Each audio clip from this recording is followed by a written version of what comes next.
C'est marrant comme parfois le hasard fait vraiment bien les choses. Ça fait vraiment pas mal de temps, depuis que je me suis vraiment intéressé au mixage et au mastering, que je me t'ai dit, il me faudrait un tape pour pouvoir faire mes sessions de mastering et sur certains genres de musique, pouvoir mettre ça en sortie à la fin de mon mix quand j'en suis à l'étape du mastering, pour ajouter ce petit grain, ces petites oscillations typiques des bandes, parce que c'est quelque chose qui se fait vachement en mixage et en mastering, enfin surtout en mastering. Une fois que le morceau est mixé, de le passer dans une bande pour rajouter de la chaleur, ramener ce côté analogique. Donc ça se fait en général physiquement, mais bon, ça coûte de l'argent, ça prend de la place, c'est pas évident. Et il existe pas mal de plugins qui permettent de faire ça. Et je m'étais dit un jour, il faudrait que je m'en achète un, parce que c'est quand même vachement pratique. Ça permet de rajouter ce petit quelque chose d'analogique dans les mixages. Alors bien évidemment, ça se prête pas à tous les styles de musique, mais quand même, c'est toujours pratique d'en avoir un dans son attirail. Et je m'étais dit, bon, un jour, j'en aurai un. Et aujourd'hui, je vais vous présenter le tape de chez Arturia, une émulation du J37.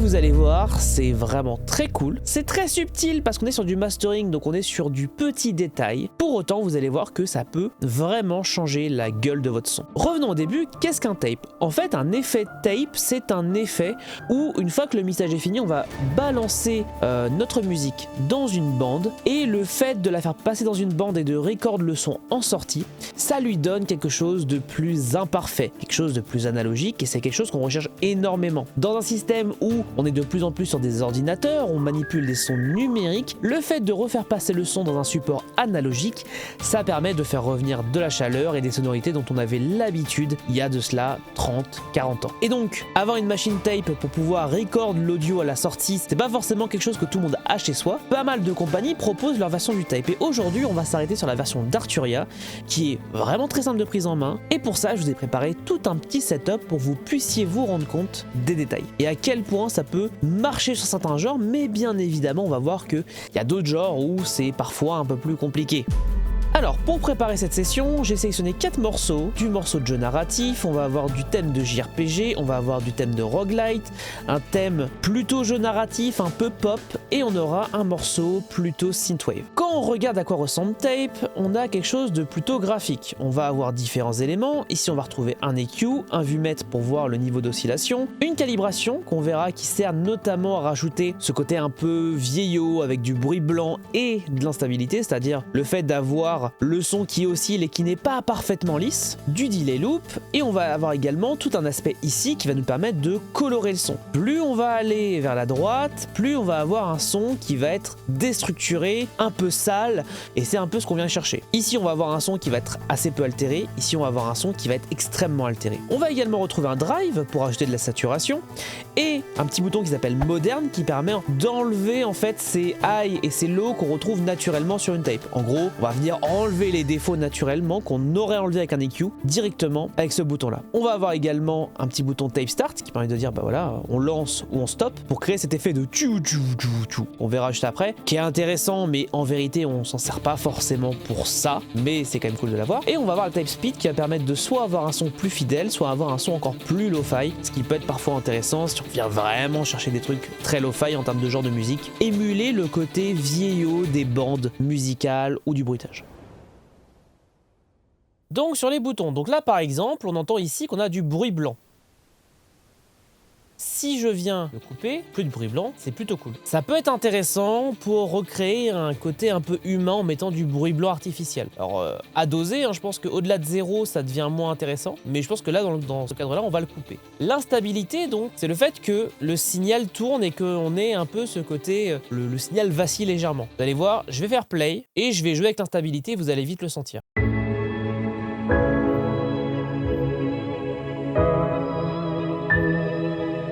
Là, on a un peu ce côté lo-fi qui ressort vachement.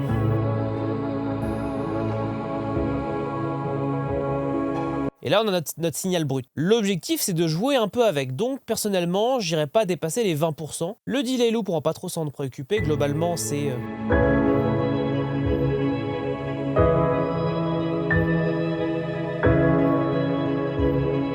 ici c'est indiqué, coupe les basses fréquences du signal delay. Donc ça c'est intéressant si vous voulez mettre un peu de haute et de basse fréquence. Dans l'idée, moi je touche pas, je trouve que c'est déjà très bien comme ça et je vais pas trop y toucher. Maintenant si on regarde le côté colors, alors on va partir du signal pristine et on va tester le plus extrême ensuite par la suite.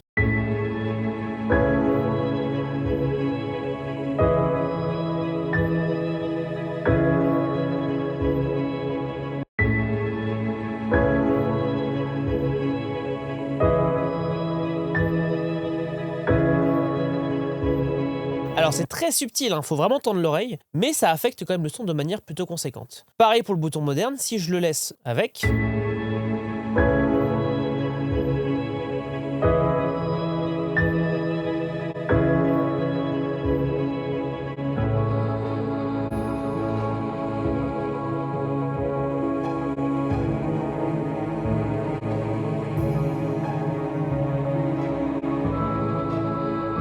etc., etc. Pareil pour la vitesse. Hein.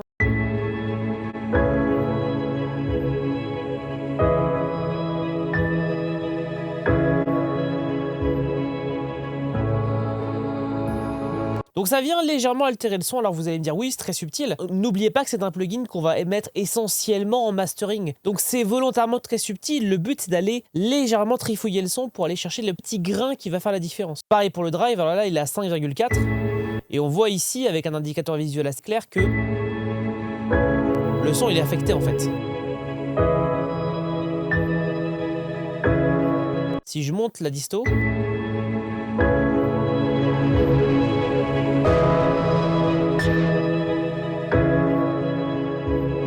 foncièrement, on ne vient pas pour mettre de la distorsion forcée. Là, on vient pour venir souligner quelque chose. Donc, on va mettre vraiment quelque chose d'assez subtil, max 5 décibels. On peut même aller à moins. Donc, vous voyez ça, je vous l'ai montré pour un morceau. Ce que je vous propose, c'est que je vais vous faire écouter différents morceaux avec différents genres pour que vous voyez un peu la différence.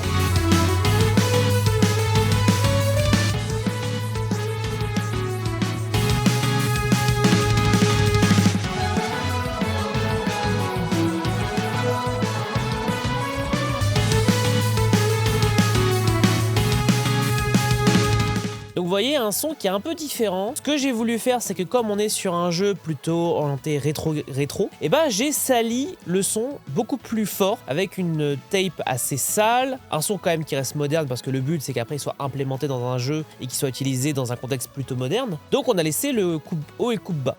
J'ai également mis une type speed assez lente pour avoir un côté low fidelity et j'ai mis une disto à 5,4. Niveau instabilité, on est à 20%. Donc j'ai fait en sorte de faire venir ce côté rétro de manière très frontale, en enlevant quand même le noise parce que sinon c'est un peu infernal. Mais en tout cas, vous voyez, on a rajouté ce côté un peu grain, un peu sale, etc. Et c'est vraiment ce genre de réflexion là qu'on va avoir sur des morceaux qui sont plutôt bien mixés, c'est de voir qu'est-ce qu'on veut amener avec. Est-ce qu'on veut juste mettre un petit côté un peu rock, un peu pop, ou à l'inverse, est-ce qu'on veut vraiment aller chercher le côté sale parce que ça correspond à ce qu'on fait à ce moment-là. Pour illustrer ça, je vais vous montrer par exemple un autre morceau qui lui est extrêmement masterisé et où j'ai mis du noise. Bon, j'ai eu la main un peu lourde, on va mettre à 0 décibel, et qui est un morceau type boss dans un jeu roguelike. On va écouter un petit morceau. Donc là on l'a avec, sans, avec.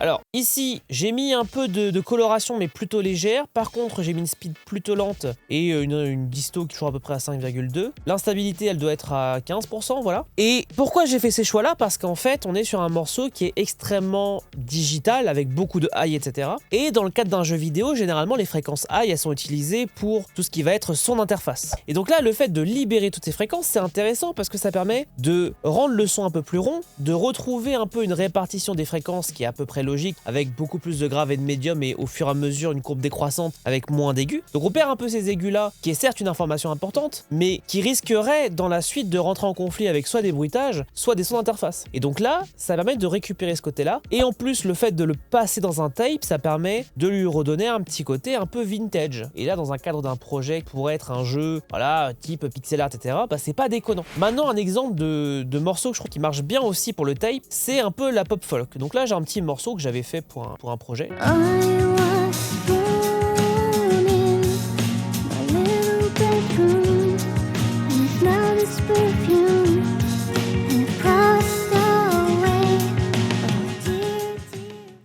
morceau de pop folk plutôt classique. Ce que j'ai fait, c'est que j'ai mis un son très dirty. J'ai désactivé le mode moderne parce que je trouvais que ça lui donnait un petit côté un peu vraiment vieille cassette sur laquelle on tombe. Donc ça, en plus, c'était une musique qui était plus pensée pour un trailer que pour du jeu vidéo, pourquoi pas. Un drive beaucoup plus conséquent à 15%, mais par contre une speed à 15 pour avoir quelque chose quand même d'un peu moderne mais qui se mélange avec côté un peu rétro, et une instabilité qui était à 10%, donc très légère. Et ça permet d'avoir ce rendu un peu pop folk, un peu garage, un peu enregistré à la va-vite, qui marche plutôt bien dans ce que je voulais faire. Le dernier exemple que je voulais vous montrer, c'était dans le cadre d'un morceau un peu plus, disons, synthwave.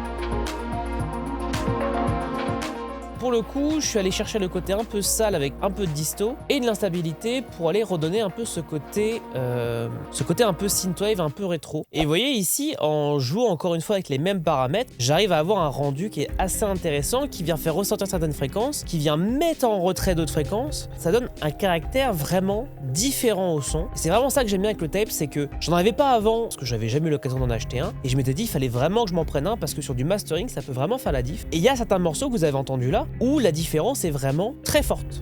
Même si c'est un genre très numérique, si on veut venir faire ressortir ce côté rétro, bah là ça s'y prête parce qu'on va aller chercher les petits détails, aller chercher ce petit truc qui va amener ce truc dont on se dit « Ah !»